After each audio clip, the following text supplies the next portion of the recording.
आखिर ये पानी है कैसा। इस तरह का पानी उन्होंने आज से पहले कभी भी नहीं देखा था।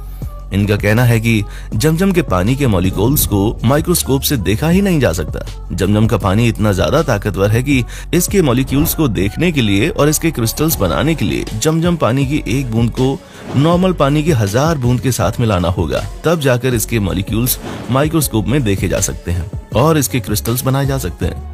मिसाओ मोतो ने एक और हैरान कर देने वाला खुलासा किया है। इनका कहना है कि जब जमजम पानी की मात्र एक बूंद को नॉर्मल पानी की 1000 बूंदों में मिलाया जाता है तो उन 1000 बूंदों में भी वही गुण आ जाते हैं जो जमजम पानी की एक बूंद में होते हैं। अगर हम इस जापानी वैज्ञानिक की माने तो इनके हिसाब से जमजम का पानी किसी चमत्कार से कम नहीं है। अब अगर हम किसी नॉर्मल पानी का क्रिस्टल बनाएं तो उसकी बनावट अलग अलग होगी, लेकिन जब मिसाओ मोतो ने जमजम के पानी से क्रिस्टल्स बनाए तो वे पूरी तरह से दंग रह गए, क्योंकि इस पानी से बनने वाला हर एक क्रिस्टल एक